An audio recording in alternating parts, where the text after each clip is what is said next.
Yo, yo, yo, yo, yo, yo, yo, Big Kish back up in here. This is the real reason why DJ Akademiks got rolled up on by the Popo. This is the real reason why they came and apprehended your boy. I'm going to tell you why. Because he running around here starting trouble with everybody. One of those people that he forgot? Yeah, I'm telling you. Before we get into this, y'all make sure y'all go please get you a copy of Street Dad, Geek Dad, Avoiding the Manufactured Mindset, written by me, Big Kish. The link will be in the description. You can't run around here just insulting people, disrespecting people, calling people out their name, and don't think that they cousin or they mother or they brother, they auntie, uncle, and them don't see it. We got rapaholics giving us the explanation of, giving us a breakdown. And I'm sure he gonna go in. Y'all know I'm like holding y'all. Without further ado, let's get it. Ladies and gentlegrams, in today's episode, the Big Mac Snacka hamburger got busted by the boys in blue. The pigs have swatted the estate of the Whopper with a wig. La Brianna's lard-laden lover got laced with a loss of freedom temporarily. The tartar tempura and teriyaki Big Mackey attacker had the cops at his house. The SWAT team came out and we have all the footage, so we will break it all down. But first, ladies and gentlegrams, you see those like and subscribe buttons? I need you. Hey, shout out to Rapaholics with the rhymes. Y'all please get this to 1,000 likes. We just need 1,000, you know what I'm saying? Check it out. You to destroy it and smash it the same way Big Mac Snacka Diddy does to a sandwich. Now, for the ones with low attention spans, just to spare you the details, Akademiks has already been released, and this was a fake call that he got to his house. So he's not in any legal trouble, although it should be a crime to glaze Drake as hard as he does. But no, if this was a serious situation, he was actually locked up, or if he committed a crime, I wouldn't be spilling out these rhymes the way I did on the intro. Incarceration is no laughing matter, and honestly, this is not really a laughing matter either. It's kind of scary when you break down what actually happened here. Yeah. Like, Akademiks should very much consider probably putting this house on the market and moving somewhere else. So let's break it up. Because people know his address now. So, you know what I'm saying? You going around, you doing coverage on people who lost ones, people that's been unalived and all of that. Bro, that stuff catch up to you, man. It catches up to you. You know, we got people that know how to do computers, if you know what I'm talking about. I don't want to say it on YouTube, but they know how to do computers, and they know how to find out things, bro. On down. Firstly, Akademiks, if you haven't been keeping up, has been definitely keeping up himself with the Diddy trial that's going on. He's covering it front to back extensively. He got access to a collection of text messages between Cassie and Diddy. He was reading them on stream. He's covered every single transcript of every single day of the trial so far. And I say all that to say, I mean, he's dealing with very touchy subject matter here, and he's attracting a much larger audience, right? Because he's not just streaming to the typical, 10, 15,000 people that are tuning in for hip-hop topics. He's now streaming and reporting the news, specifically this Diddy trial, to a whole new cast of people, some of who may have never heard of Akademiks before this Diddy trial. And of course, Akademiks, being who he is, has come in with some pretty controversial takes. His stream has fostered some very disturbing discussions about the Diddy trial. I don't want to say he's necessarily been insensitive to, any potential victims of Diddy. I haven't been watching his stream extensively enough to say, but I have seen some things that definitely seem distasteful and could most definitely rub people the wrong way. Him saying things like, Cassie wasn't coerced into the freak-off, she enjoyed it. I'm paraphrasing here. Those are not Akademiks' exact words. But of course, him covering... he probably saying that's up his alley. That's not too far-fetched. That's up his alley. A topic as sensitive as that, he's not handling it without a little bit of dark humor and controversy. He was also entertaining Whack 100's claims that Lauren London and Nipsey Hussle might have been involved with Cassie and Diddy. My point is, he's been streaming this Diddy trial for the last, week and a half. He's been saying some controversial things, making some jokes, and streaming for like 6-7 hours a day, nonetheless. And at the end of his stream last night, on Thursday, May 22nd, someone had tipped off local authorities in, I believe Akademiks lives in New Jersey, that Snacka Diddy had been abusing his sister. Now, Akadidler might have the suing sad boy sexy red stunt double sausage sucked on, but he does not have a sister. He might have the suing sad boy son of Sandra's sour cream smeared on his face, but he does not have a sister. He might have a weird case, but he does not have a sister. So this was obviously a either prank call, a fake call to the local authorities, but they didn't take it as no joke. They pulled up to Akademiks' house, and we have all the footage. We're going to watch it. Akademiks posted it on his Instagram account. What's scary, though, is the fact that whoever pulled this prank had his address. We're going to touch on why that's scary in a bit, and some other. And it's the thing. I believe he been doxxed in the past, so I believe I think a lot of people have his address. A lot of people had got his address. Things, but first, this isn't actually the first time Akademiks' house got swatted. A few years ago, he was dating Korn actress Selena Powell, and they got into an argument, and she called the cops. They ended up swatting his house. Selena told the police some wild things. They kicked down the doors, came into his house, and Akademiks' mother was present at the house at that time. Now, of course, he also has some other weird cases, and why I brought up him covering the Diddy trial as this was going on is because the last time he was hit with an assault charge, which is still an ongoing lawsuit, he tried to make it seem that the person who filed the charge had incentive to do so because of the way that he was covering the Diddy trial at that time. This was about a year and a half ago when all these civil lawsuits were being filed against Diddy from people like Cassie and Lil Rod. And Lil Rod, one of the accusers of Diddy, actually shared the same lawyer as Snacka Diddy's ex-girlfriend, Zia Abache, sorry if I'm mispronouncing that name, and she is the one who sued him for alleged RAPE and defamation. She claimed in her lawsuit that upon visiting Akademiks' home in 2022, she was met by two men who gave her substances and coerced her into drinking to inebriation before they RAPE'd her. Akademiks had spoke and maintained his innocence, saying, "I can't talk too much about this. I've paid lawyers to handle this stuff in court. These people who are coming at me are hoping that I F up by handling it on social media. The police want nothing to do with this. They're saying there is no crime." He also had implied because his ex-girlfriend who was suing shares the same lawyer as Lil Rod who was suing Diddy, Snacka Diddy said, is it possible that that person who's really seen the money grab was really the Diddy stuff? And who's the biggest guy that covered the Diddy stuff? Lil Rod's lawyer allegedly reached out to some people of mine saying, if Akademiks continues to doubt what we are purporting against Diddy, remember, we can file a lawsuit on him too. So again, he's saying that when he was reporting on the Lil Rod lawsuit against Diddy, Lil Rod's lawyer, who had filed the lawsuit, according to Akademiks, had allegedly told some of Akademiks' team that, hey, if Akademiks keeps talking crazy on these live streams while reporting this stuff, we can file a lawsuit against him too. And then, of course, Akademiks' ex-girlfriend comes out with this lawsuit. Understand, Akademiks is around the same area all this trial stuff is going. Maybe in the next state, but New York and New Jersey, they small. I believe where he at is close to New York too. But yeah, people know people who know people who know people. Trust me. From the same lawyer. So he's implying some weird stuff is going on. And now, of course, the Diddy case has gone federal and Akademiks has been reporting on every aspect of it. And we're seeing another individual attempt to get him in some legal trouble. So Akadidler posted some footage of what went down when the cops arrived to his house. Let's take a look at it. Yeah. Uh-oh.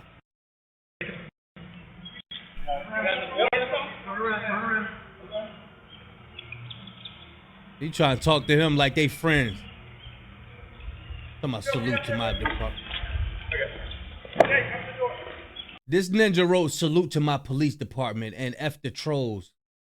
Swatting isn't cool. That's how young Scooter died. Which is true. That's not cool. But what is not cool as well, you sitting up there acting like the police is your friends. Like you know them. You don't know them. They don't know you. They probably do know you, but they not your friend. You guys know me a lot, man. Y'all really come out here and do this? No, but like you guys, we tried. I got people inside trying. If we're here, we got people behind the scenes, okay? Hands up! Said we got people behind the scenes. Put your hands up. You and your Crocs. Ninja got red, white, and blue Crocs on, getting ready for Monday and all that. Pick up them boxes, man. So a couple things off the rip, right? And Akademiks is completely right here to say, you know, salute to my police department and F you trolls. Swatting isn't cool. That's how young Scooter got unalived. If you look at that footage, Akademiks has a phone in his hand, right? He's walking out of his house. The police right now assume that he has his sister in there and he's Extremely dangerous. Extremely dangerous right there. been attacking her, right? Like, they're called in assuming that a crime is going on. When he comes out with his phone in his hand like that, they could mistake it for a firearm and start firing at him to, you know, protect themselves. This is a horrible prank if someone, you know, was really sick enough to think it'd be funny to, you know, call the cops on Akademiks for no reason. I mean, you see in the footage, right? Like, there's a bunch of cops with massive firearms storming through into his house, right? As Akademiks is tucked away in cuffs. And honestly, respect to him, he remained pretty calm throughout this entire thing. I think he'd get more nervous at a bowl of salad than he did at a bunch of cops raiding his house. So anyways, Akadidler dropped a little video explaining exactly what went down here. Oh, Lee, man. Yo, check it out, man. Yo, today, interesting day. Number one, first of all y'all trolls, please just enjoy the stream. We having a good time, man. We the number one media entity in the world. Ain't nothing bigger than the chat. We got 30, 40,000 people watching. We the best at covering this Diddy trial. Don't worry, right? For the new people who coming in, man, please, man, stop doing the weird shit, man. Like, yo, I'm a black man in America, man. Don't be calling no goddamn SWAT. What happened today was my police department. They claim they got a call from. Bro, that's not your police department. Stop saying that. A woman who claimed to be my sister. I don't got a sister. Who claimed that somebody got shot at my crib. They hit me up. My phone was off.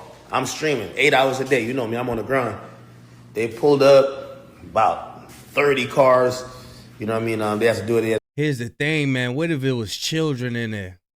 That's it, man, bro. People shouldn't do that, man. What if it was children up in there? Took me out, you know, put me in custody real quick and searched the crib. Obviously, nobody get shot in my crib. Yeah, obviously, nobody get shot in the crib. They cleared the crib real quick. But I just want to tell y'all, man, for everybody who be swatting, like, I got to remember, number one, man, I'm not like them other streamers. I'm like a black dude that live in a white neighborhood. So when y'all call the cops, they might already think something's going on. You know what I mean? When niggas got ARs pointed at you, you never know. This shit go wrong. Obviously, I always comply with the police, but I got dogs. I got, you know, you never know who. Imagine, like, I got family here who might not know what's going on. I don't want nobody to get hurt because if y'all like a little troll, please just enjoy the stream. We having a good time. Please stop with the weird shit. In other news, obviously, I'm good. We're going to be back tomorrow. Love the chat. I did run it up on Kick, on Stake. It's like God. It's like God was like, I know they tried to play with you today. We ran up a little 30 bands. So, you know what I mean? Big W to the chat. Also, lastly, man, really, this is for like my police department. I just want to thank them. I know they be watching me. They keep in you know, they know what's going on with me. I want to thank them for handling this like professionals. I know they were put in a tough position today because some trolls probably, you know, said some shit. They got to respond. I take no personal feelings of it. If they know you, if y'all all buddy, like you say, if they all cool with you, you cool with them, why they can't just hit you on your phone? Why they ain't just say, hey, Act, what's going on up and down there? Man, come on, bro. They'll get you just like they get anybody else. You trying to act like he all high and mighty, like he got a certain position with them. Man, get out of here, man. He be doing that cop work by himself, y'all. He be trying to get on the force. He ain't on the force yet. They've always treated me with the utmost class. They always hold me down. They were super quick, super professional. They handled everything, you know, right. Salute to the captain who came out. You know what I mean? I got to shake his hand. Again, everybody know I'm just, you know, I love the cops, number one. I mean, I'm about to donate to them this end of this year. You know what I mean? They hold me down. I ain't gonna lie. I don't know about y'all. I don't got no problem with my police department. They're very fair people and they work very hard. Oh, he be donating to him. He getting in their good graces. I see. We know why. Oh, we know why, Ninja.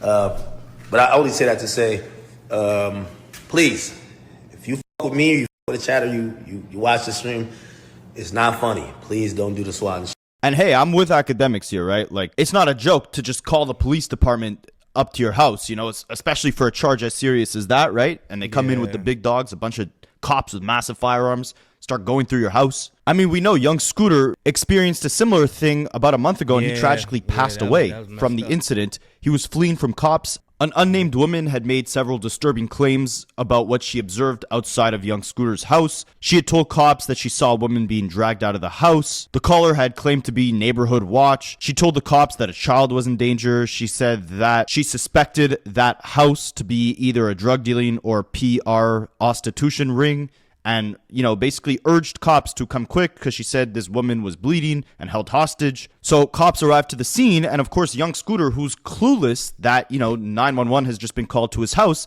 fled from the back of the house with another man, and he tore a femoral artery by jumping a fence as cops chased him. When the officers went into his house and searched, they did not find a woman bleeding profusely like the caller had said, and Scooter, unfortunately, tragically, was succumbed to his injuries at a trauma center and passed away, right? This is a very similar... But we know Ak, he ain't jumping no fences. He ain't jumping no fence. I think he might be surrounded by water, too. He ain't swimming either. Situation. Someone makes a call claiming horrible things are going on in Akademiks' house.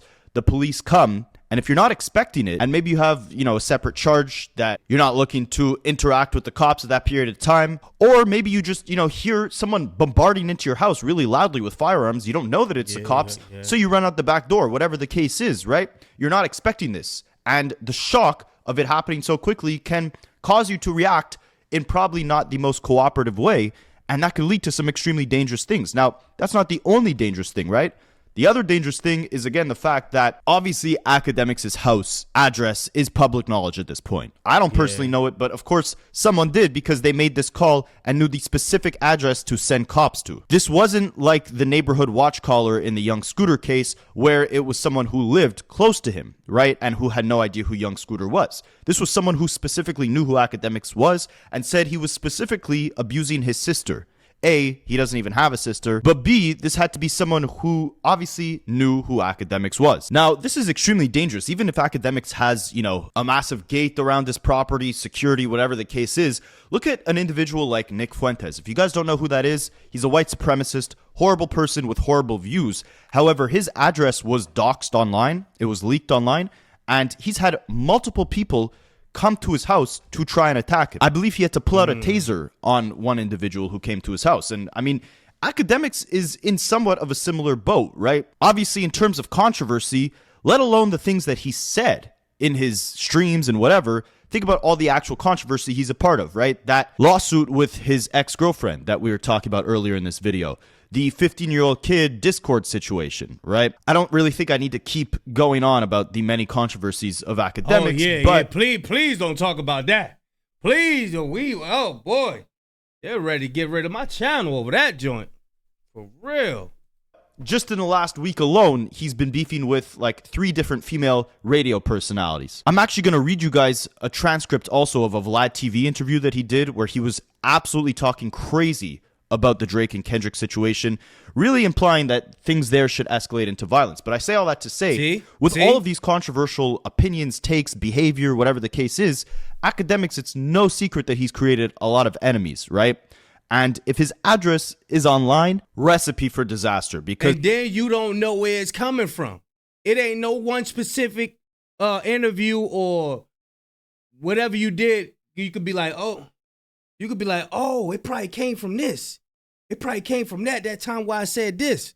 But nah, you reckless. You everywhere saying everything. So it's like, damn, you don't even know where it's coming from, bro. Because things can go a lot less smoothly than they did with that interaction with the cops, right? Especially if a crazy person who really does not like Akademiks actually tries to come himself to the house instead of just trying to call the cops and mess with Akademiks. My point being, Akademiks is the last person in hip-hop who should have his address leaked online. He should think of moving somewhere else. Yeah. Now, Akademiks, as you guys know, has a history of instigating violence between rappers, between people associated with rappers, and feels protected because he hides behind a computer screen and doesn't actually inflict himself into the conflict. He just stirs the pot, right? We've seen him do this with the War in Chirac YouTube series. We've seen him do this with 6ix9ine, being the first one to report on all of 6ix9ine's antics, asking 6ix9ine questions about different rappers to try to get him caught up in different beefs. We've seen him do the exact same thing with Drake's little minion top 5, right? I have full videos on this. You guys can look on the page. I think the video is called Akademiks is Evil. It's literally a video that documents how Akademiks has been using top 5 as a puppet for content and clicks,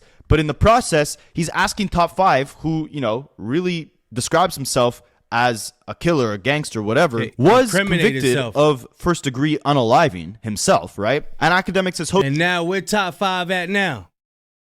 Locked up, doing all that incriminating himself. To Top 5 on the stream multiple times and asked him specific questions about the Drake and Kendrick beef, with Top 5 then being triggered, no pun intended, to say things like, you know, when we see Kendrick, it's on site, he can't come to Toronto. We're doing homework of the Not Like Us music video to see all the people that are in it so we know who to target. Akademiks was asking what's going to happen when Kendrick comes to Toronto for his concert.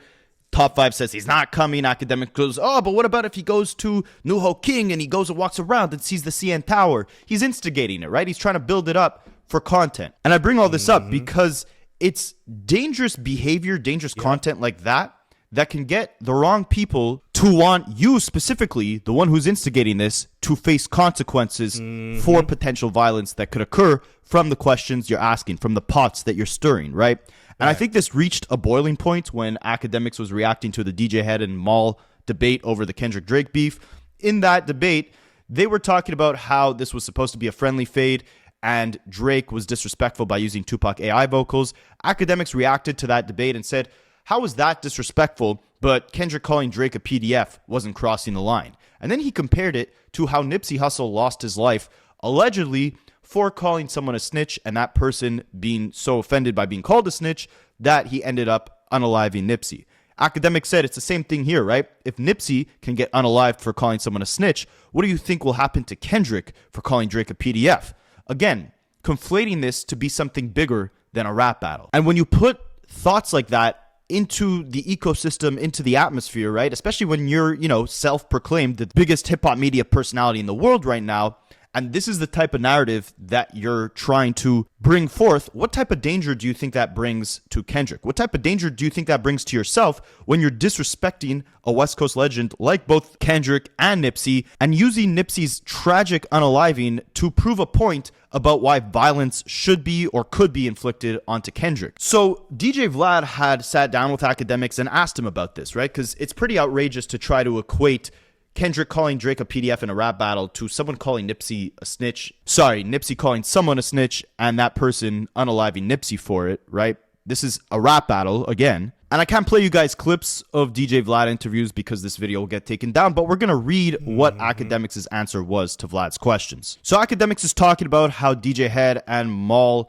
were having a conversation, and he actually got the conversation confused. They were talking about how Drake was disrespectful for using Pac's vocals on Tailor Made, but Akademiks remembered it as them having a conversation about DJ. He don't understand that Drake was supposed to pass that through Pac's family and ask for permission.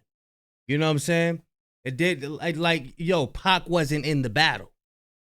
You see how they be just making these arguments just to have something to say when they already lost, when they already backed up into a corner, and they always get backed up into a corner.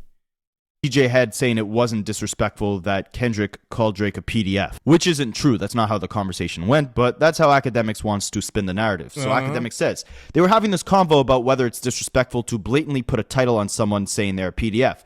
And for him, when asked the question if he thought Drake was a PDF, he was really elusive and basically was saying almost, well, you know, this isn't that. You know, it's not that crazy that Kendrick did that. Akademiks says, and I really think that that guy's just a D-sucker. Like, he wouldn't just admit that in the real world, if I called you an unaliver, you probably not do anything. Or maybe you just like, check me. If I call you an RAPIST or a snitch, especially in urban cities, you're probably going to try to really F me up. These are just terms and labels and jackets that nobody wears. And I use the point of Nipsey. You see, a lot of people have changed that narrative because I think they're trying to act like there's some other conspiracy. No, Nipsey passed away because, and I'm going to quote only what I heard from prosecutors, this is how prosecutors convicted this guy. Nipsey tried to check a man and accused him of cooperating, snitching. That man felt offended by that label, and he doubled back and unalived Nipsey. That's what happened. Now, here's the thing. A lot of people love Nipsey. Nipsey's legacy is very well respected. But if you ask people who come from inner cities and these hoods and all these gangsters, a lot of people say that's kind of, yo, if you disrespect someone who's a snitch, you're supposed to handle it right there. There's ramifications of calling someone a snitch. Like in prison, if you call someone and a weirdo, you cannot go to Cali and call somebody a weirdo. You cannot do that.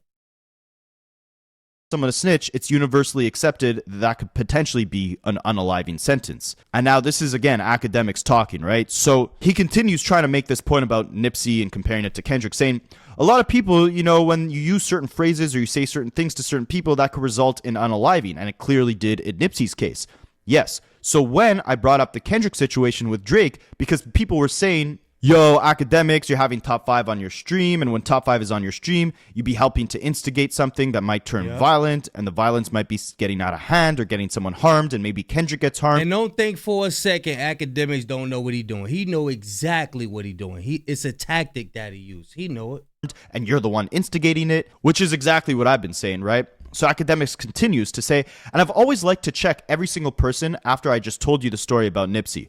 Not tell you what's right or wrong, but I need everyone to accept that when Kendrick got in the booth and decided to rap about Drake being a PDF, he accepted that it might be some consequences that come with that, right? And those consequences would be because of his own words. You don't know if Drake got a homie who's down to crash out, or Baca, who's probably going to have to change his name because every time he meets someone, they'll say, yo, what's up? And he'll say, my name is Baca. They'll say, wait, you're the one that got a weird case? So it's like, you done messed up his life, right? And these people or somebody close to them, you messed up their life. And this is how rap beef goes. I am aware of that. Because when I'm on stream and I talk about F certain people and I know somebody else that might be cool with them and might not just respond online, they might want to see me about it, right? So I said, if one of those guys were to be unalived, it's not out of the context of this battle. People have been unalived for way less harsh things. So you could see here, right? And we'll finish, the rest of Akademiks' answer. But obviously, he's trying to paint this narrative that this is similar to a street situation between Nipsey and his unaliver, to where Kendrick now has to watch his back because of accusations he made against Drake in a rap battle, right? Forget the fact that Drake has taken this to court over those allegations Kendrick made on Not Like Us. But Akademiks is implying that you can expect real street repercussions. And he uses this to try to back up his answer when, he says that people tell him, oh, you've been instigating this situation with top 5, making this beef go out of hand, making people, imply that they might do something dangerous to Kendrick because of this battle. These are all, answers they give off of questions you answer. Akademiks says, no, it's not because of the questions I ask. It's because people on Drake's team really might do something to Kendrick because it's reasonable that if you call someone a PDF, they will retaliate. Might try and do something to Kendrick. Try and do something to him. They ain't. Trust me, they well prepared. They not slow. They not slow. They know the crash outs out there. They silly. With violence. I say all this to say he is so committed to A, trying to, obviously gain more attention by stirring up controversy, but B, also try to make Drake look like the victim here, right?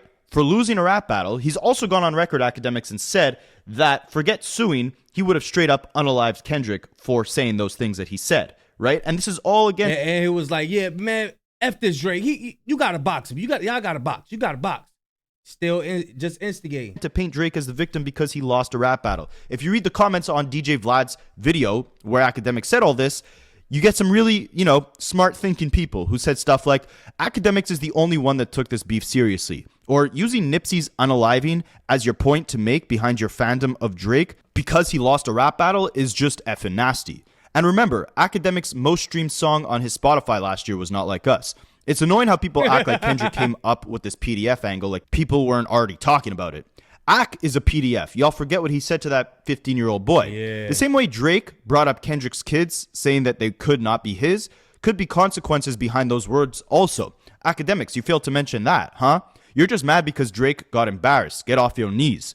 Akademiks wishing unaliving on Kendrick because his boyfriend got smoked in a rap battle is wild.